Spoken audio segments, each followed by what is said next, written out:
Շնորհակալություն, պարոն Ղազենյան, իրականում շատ լավ եք լղոզում բոլոր հարցերը, ես էլ եմ հիացած ձեր հմտություններից, ուղղակի ճիշտ է, մենք հիմա քննարկում ենք տարածքային ինքնակառավարման եւ շրջակա միջավայրի մշտական հանձնաժողովի ձեր տեխնատության հարցը, ու դուք ձեր ելույթում ասեցիք, որ շատ եք խոսել հեծից եւ կարիք չեք տեսնում հեծի մասին խոսելուց, ես նես չեմ կարծում, պարոն Ղազենյան, դուք պետք է խոսեք միայն հեծից, դուք ուրիշ բանից չեք կարող խոսել, որովհետեւ դուք եղել եք հեծում տնօրենի տեղակալ իրացման գծով եւ եղել եք տնօրենի ժամանակավոր պաշտոնակատար եւ անցած նիստերից մեկում ես իմ ելույթում նշեցի մի քանի հարցի անդրադարձա դուք բացակայում էիք եւ ես ես հարց ունեմ հուսով եմ այս մեկը չի ստացվի լղոզել, որովհետեւ Հեծի երկու մասնաճյուղերին է վերաբերվում սպասարկման կենտրոններին, որոնք որ եղել են ձեր քաղաքական թիմի ղեկավարի մոլերում, մասնավորապես Տաշի առևտրի կենտրոնում եւ Ռիո մոլի սպասարկման կետերին է վերաբերվում, այնինչ ներկա ժամանակավոր կառավարիչի աշխատանքի անցնելուց հետո այդ մասնաճյուղերի պայմանագրերը խզվել են եւ մոտակայքում մի դեպքով անհատույց արդեն գտնվել է տարածք, որը պատկանել է հենց հեծին եւ անվճար այս պահին սպասարկում է մեր քաղաքացիներին տվյալ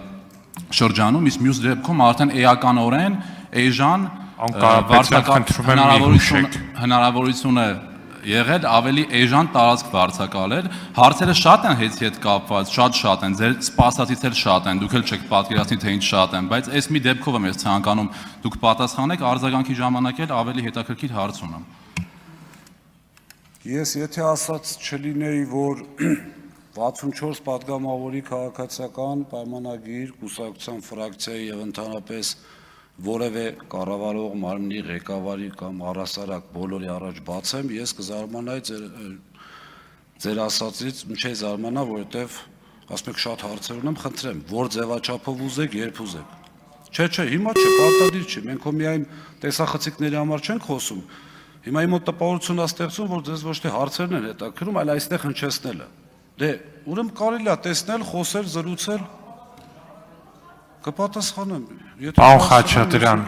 արձագանքողը ունի իր ժամանակը, կարող է տնօրինել ինչպես ուզում է։ Ցավոք սրտի չենք ճանաչում իրար, մի քիչ որ ճանաչեք կամ հետաքրքրվեք, կհավաստիանաք, որ ես երբեք ոչ մի բան չեմ լղոզում։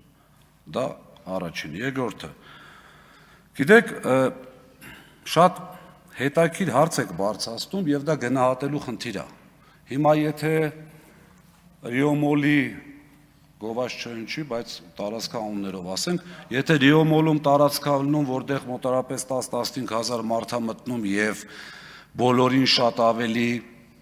այսպես հեշտ է այդտեղ գալ իր բոլոր, ինչ որ որոշակի կարիքներ հոգալու համար, ինչ որ բաներ անելու համար դա էլ հետը եւ դրանից երկու մեր արաբկիրի մասնաճյուղը, որը մենք այն ժամանակ ամենայն դեպս հազիվ ենք աշխատողներին տեղավորում։ Ես հիմա չեմ կարող ասել կառավարիչը ինչ արել։ Այսինքն, այս պայն չտիրապետելով ում անդեղից հանել ինչ արել, որպեսզի այդ տարածքը ստանա, չեմ կարող պատասխանել, բայց գտնում եմ, որ մեր քաղաքացիների հարմարավետության առումով դա ճիշտ որոշում էր, եւ երկրորդը, եթե խոսում ենք ամիսը մի 100-200 հազար ավել ինչ որ միտեղ տալու հետ կապված, եկեք մի բան չմոռանանք։ 13 եւ ավել տոկոսից, մոտարապես 14%-ից կորուստի իջել է 6.3%, հարգելիներս։ Եվ ամեն տոկոսը դա միլիոնավոր դոլարներ են։ Երբ որ մարդը իր ճիշտ կառավարմամբ բերում է նրան, որ սնանկության խնդիր չի առաջանում, պետության համար խնդրեմ չի առաջացնում, կարծում եմ, որ այդտեղ եթե անգամ տեսականորեն պատկերացնենք, որ 2 կամ 300 հազար դրամ ավել է եղել, հավատացած եղեք, դա Կարապետյաններին անհրաժեշտ չի, կարծում եմ տրամաբանությանը մոտ է։ Ինչ վերաբերում է էժան տարածքին,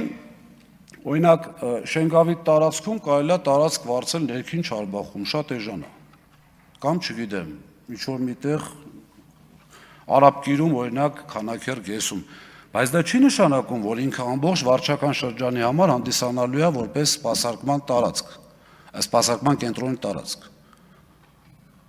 Պետք է ուսումնասիրել ինչ է արել, իմ ժամանակ կոնկրետ այդտեղ չկար նստելու, կաբինետ չկար։ Արձագանք։ Պարոն Ղազենյան, չէ, իրոք հիացած եմ։ Շնորհակալություն։ Բայց չէ, պատասխանները դե վստահաբար թերի են, Առաջիկայում վստահաբար կանդրադառնանք այս հարցերին ու ոնց կցանկանաք թեկուզ առանց կամերաների, բայց միևնույն ժամանակ նաև կամերաներով, որովհետև այդ մեր վճարած քաղաքացիների հարկերի մասին այդ 100-200 դրամ է, որ դուք ասում եք ձեր համար մեծ փող չի, Հայաստանի Հանրապետության բազմաթիվ մարդկանց համար դա մեծ գումարներ է։ Իսկ երկրորդ հարցը, ձեզ պատկանող Range Rover մեքենան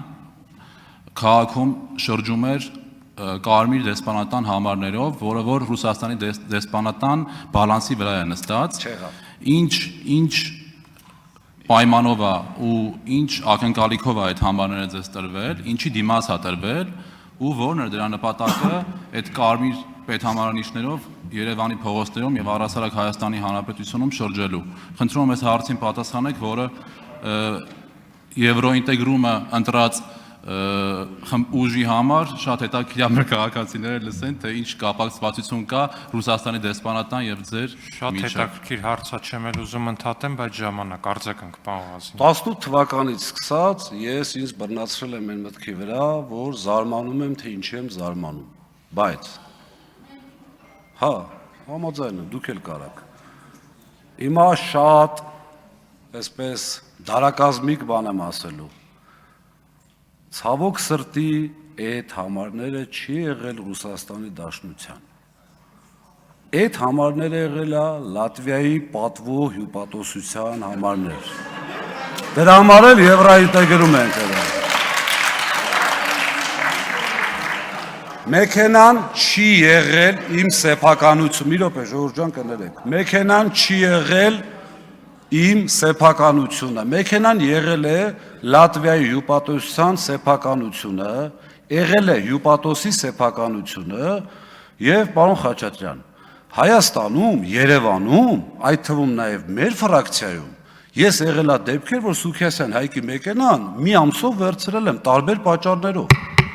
Այդ մեքենան ես նախ չեմ վարել անընդհատ, եղել են դեպքեր չեմ շղթում, բայց մեքենան կարող եք ճշտել 40 տե Ինչ ժամանակ, հարգելի գործընկերներ։ Հարգելի գործընկերներ։ Նա թոքրկնի հարցը չեմ լսում, էլի շատ կարևոր է։ Հարցը ավարտվեց, ձեր պատասխանն էլ ավարտվեց։ Արդեն հուսականից վերջի տալի, չէ՞ պատասխանը։ Նորից կրկնում եմ, Ժորժ ջան, ներողություն, 15 վայրկյան շատ կարևոր է։ Ավարտեք։ Հյուպատոսը հանդիսանում է իմ ընկերը, քաշվավ այդ տղեն։ Իմ ընկերը իմ մեքենանը վերցրել, ես իրա դա իր հայտ եմ ասում, հիմա եթե մարդը իր հյուպատոսության սեփականության վրա գրանցված մեքենան, պրոստը չեմ հիշում 40 տե ինչ էր, էլի, որ ասեմ ստուգեք, տեստեք։ Շատ լավ, ավարտեք պարոն Ղազին։ Հյուպատոսությունն է։ Բայց հարգելի գործընկերներ, այդպես մի զարմացեք, Սամվել Կարապետյանն էլ նաև Կիպրոսի քաղաքացի է, քեզ